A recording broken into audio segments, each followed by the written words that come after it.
Hey everybody, it's Preacher! For the last week or so, I've been playing Legion as if I was many different people. What if I'm a hardcore mega player who wants to get straight into Mythic? How does Legion lend itself to me? What if I'm a casual player who doesn't like questing and wants to do professions and stuff?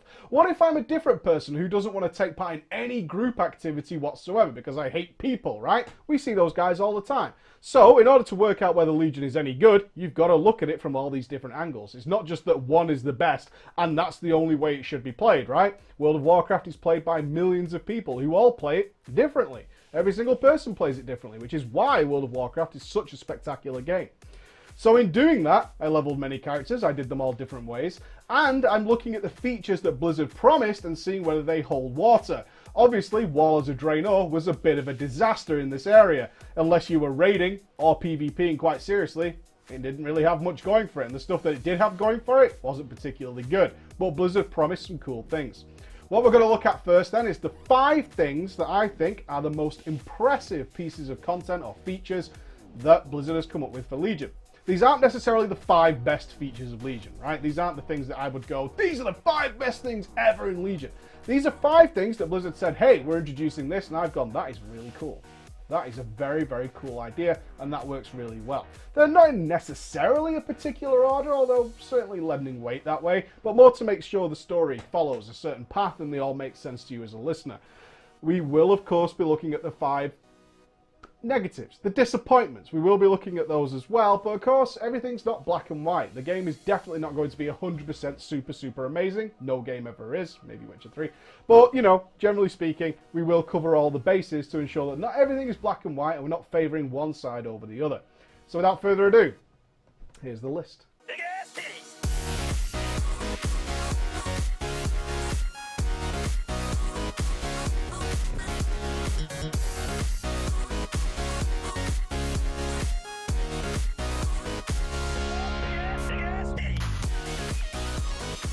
First up then is Surama.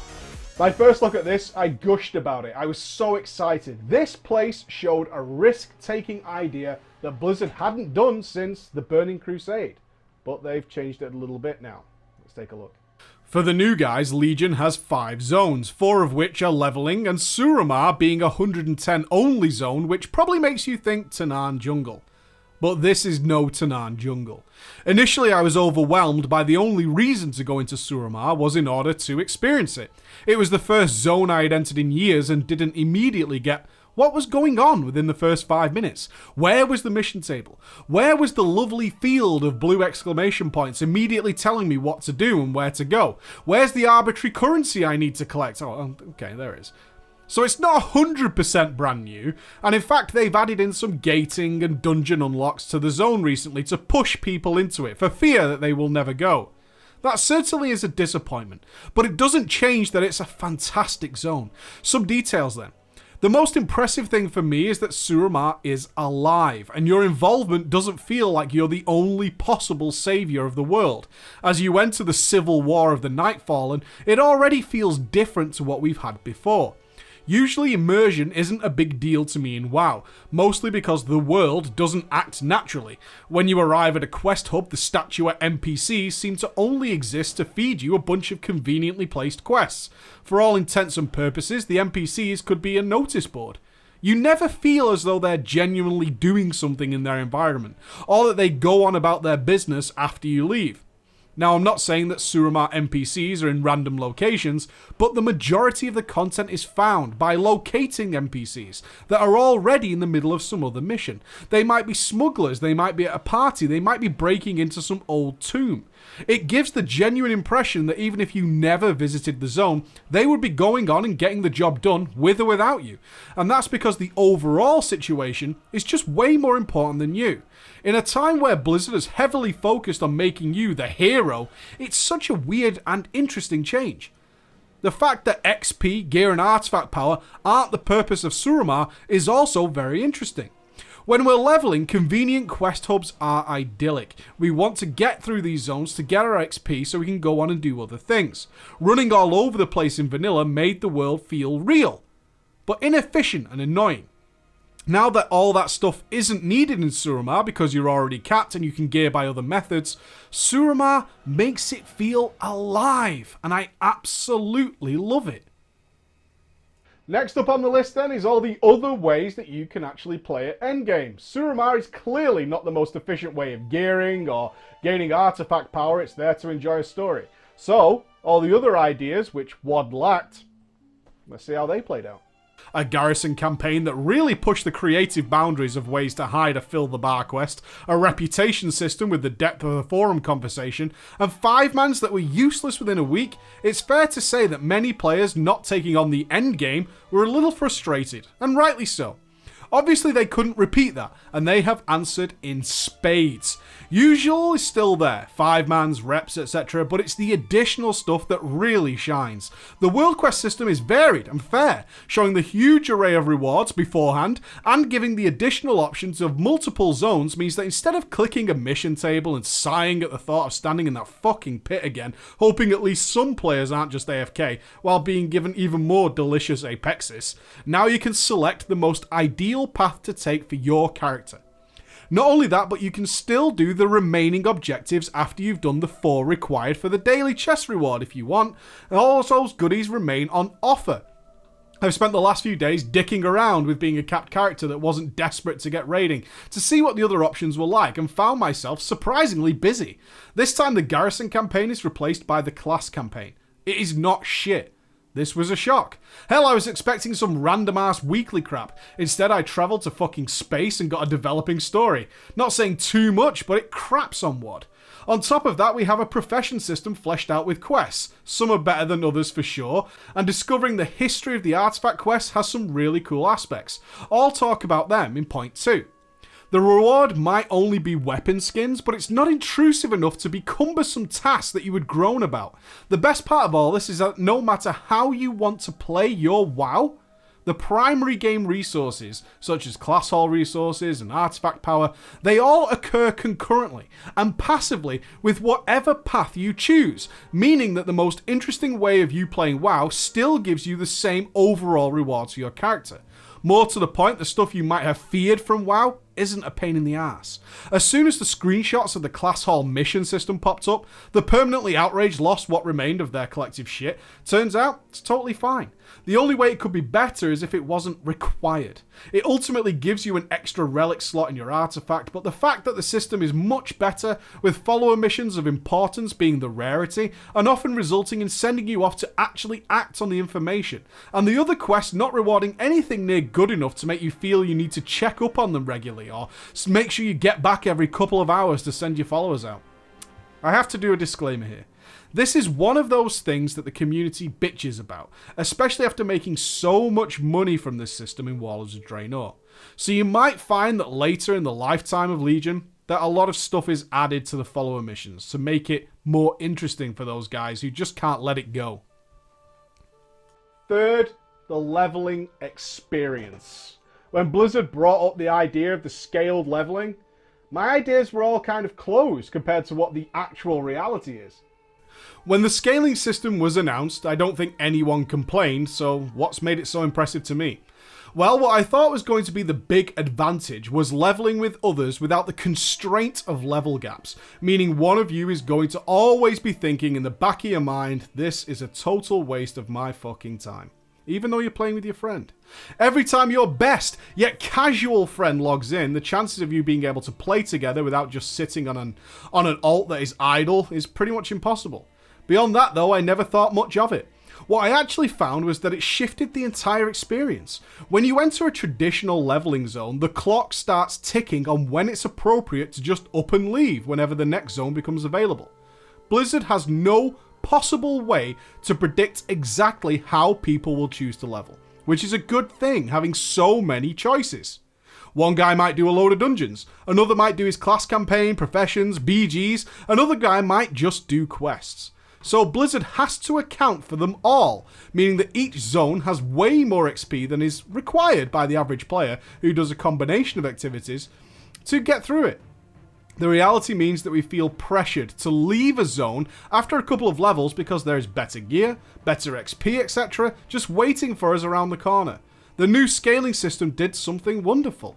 It stopped me giving a shit about XP, as it never made a difference to what I was doing. It's amazing how freeing it is to just not think about it. Should I move on and miss the story? I don't like the next zone, but it's better XP and so on. All those thoughts are gone. The only relevance going up a level actually had was that the profession and class campaign progress has some level restrictions, meaning a quick trip back to the class hall or Dalaran was worthwhile, as it also generally lined up with gaining more artifact skills at the same time, then going straight back into what is your favourite or better zones. A lot of people have had wildly varying experiences in terms of level gain over the course of Legion. Of course, tied into Blizzard's altering the XP gains every now and again, what I found is that leveling only through zones caps you about midway through the 4th and final zone. Doing one dungeon per zone doesn't really change that, as the dungeon XP is pretty garbage, but doing your class campaign, profession quest lines concurrently with leveling actually reduced that down to 2.5 zones of XP to reach cap, and was a really enjoyable way of leveling. Second place then is the dungeons. Some of you might find that quite surprising. I was very critical of some of the dungeons, and yeah, there are some real stinkers in there. But the good ones are the best we've ever seen. Particularly the Vault of the Wardens, the Eye of Ashara, the Court of Stars, and the Archway stand out as being fantastic from normal mode upwards. However, the most impressive aspect of dungeons has been Mythic mode. I was utterly convinced that Mythic mode was going to be a disaster for the vast majority of players. In my experience, a lot of people scream and shout for higher difficulty, WoW is too easy lol, while simultaneously avoiding that kind of content altogether. So the idea of dungeons becoming insanely difficult as your keystone keeps upgrading and upgrading, and using it to get your weekly treasure trove instead of the simple follower mission we have now, I thought it would just result in a whining fiesta, similar to the Great Flying Outcry of 2015. Now that might still happen when the masses hit the live version, but for now, what I have noticed has been hugely surprising. The baby steps method of increasing difficulty has opened the door for players to find a place they are comfortable with, and then gradually increase the difficulty to suit their gear or skill level, and it seems to be paying off extremely well. There is a constant stream of dungeon groups being formed by strangers using the chat system for a huge variety of dungeons. This staggered difficulty curve of eventually just up getting harder and harder breaks apart the huge gear level requirements you're used to in the LFG system. Primarily, there's only two choices there, normal or heroic, so ridiculous item level requirements can be made. Not anymore. For example, Mythic plus 2 bases around an 830 item level. And then you're trying to make a group by spamming must have 850? No longer works. If you have an item level of 850, you're not doing Mythic plus 2. You've already gone past that and are working on something else. That means in order to get into the Mythic dungeons, you have a very select banding of gear you can potentially ask for. Ask too high, and those guys are going to be out of your league. They're doing other things. And this staggers the whole thing. Potentially, and I say potentially here, the Mythic dungeon system could not only make dungeons relevant throughout the entire expansion, but also genuinely has the potential to create groups of regular players, aka friends, and begin the rebuilding of real guilds. Again, just drawing players gradually but assuredly out of the cesspool guilds that many are trapped in. I'm not only impressed by the system, but feeling so hopeful about it. And lastly then, on our journey of impressive Legion features, is the reuse of the older, spectacular, amazing world areas. I sort of get it.